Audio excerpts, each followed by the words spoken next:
Today, guys, we have a 2008 Honda Pilot. I will be doing a removal of an old unit. The brand is Pursuit, just a cheapy kind. I'll be putting a CombiStar 1 mile range CS901S kit. So I will be kind of giving you an idea on how to install it in this one. It's not too hard, and it's obviously not too easy, but I will give you an idea that it's not too bad. So let's get to it.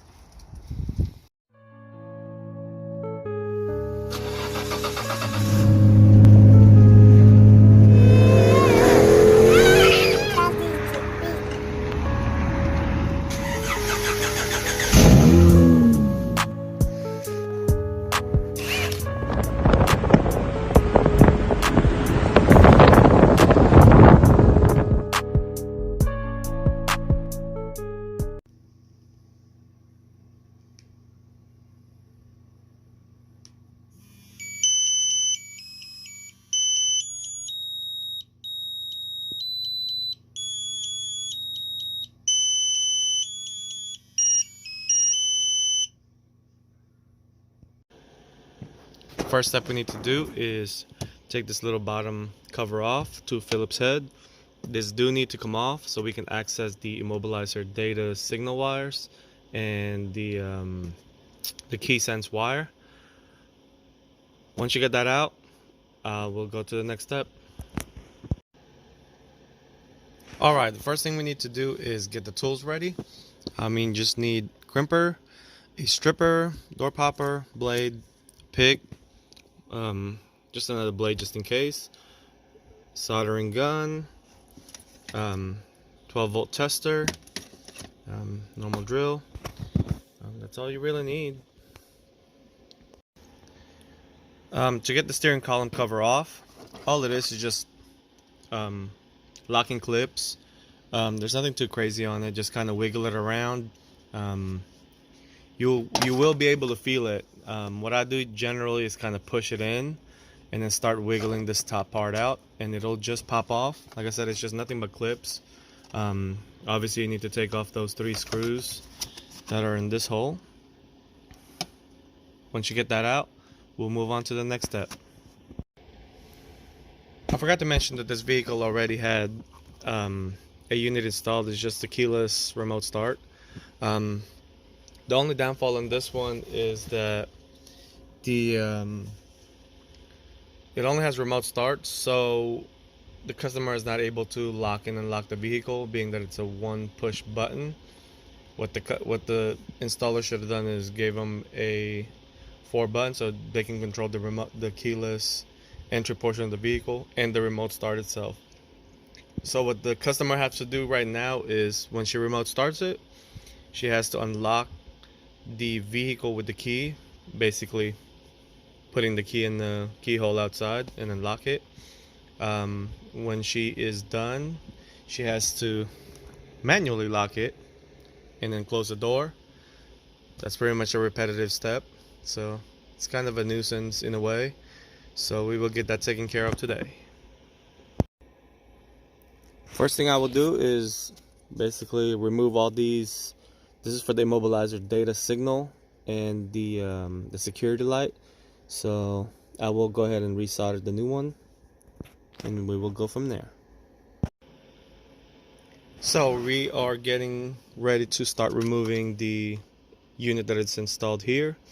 The one thing I will note is how much I hate the T-taps right here. I don't know if you can see that one wire right there. It's basically the strands are all cut. Well, obviously not all, but majority of the strands have been cut due to the crimper or the crimping method. I personally do not like T-taps. Some do for quicker installation, but I direct wire mine so there's no strands that are being cut, and this is the perfect example of that.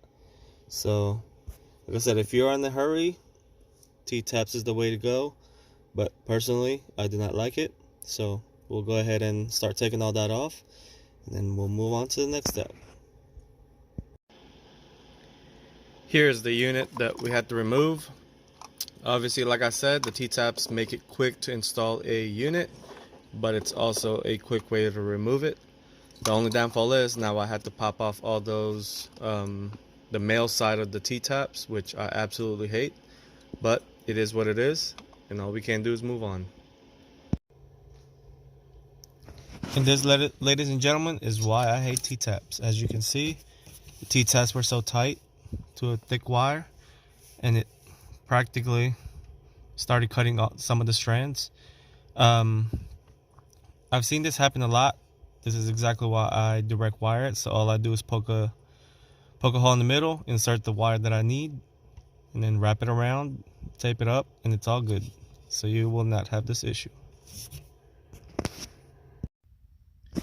For the parking light, you will find the parking light wire in this plug in the steering wheel, and it'll be a red and yellow. It'll be a negative trigger, so I had the green white hooked up to that. Please make sure before you wire stuff, like I said, use a voltmeter or a test light just to triple check. But yep, that's the parking light right here.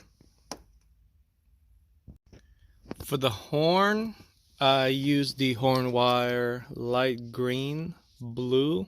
That's the horn signal, and it's plugged in right here on the top. Like I said, test it again. It will honk if you touch ground or use your test light.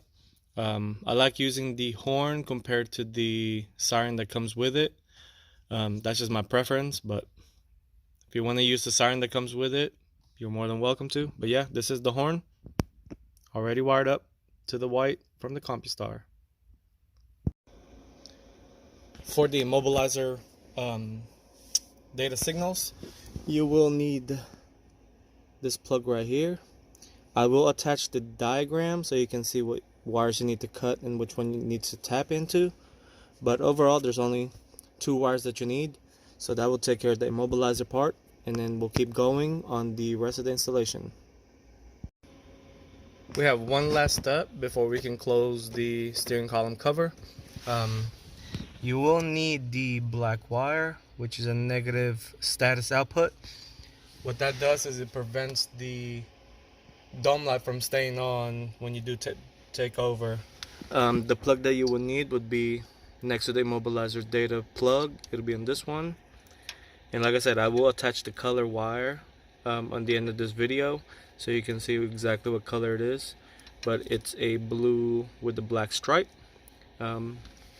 Some people set it to unlock and lock after start, but to me this is what the diagram shows, and this is what a lot of installers mentioned on the tech forum. So most of the time I do follow the recommended best way possible without cutting any corners.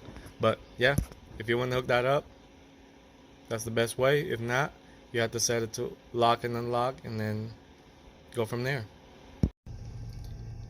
My apologies, guys. I had to stop recording just because I needed both of my hands to do the door locks and the factory alarm disarm.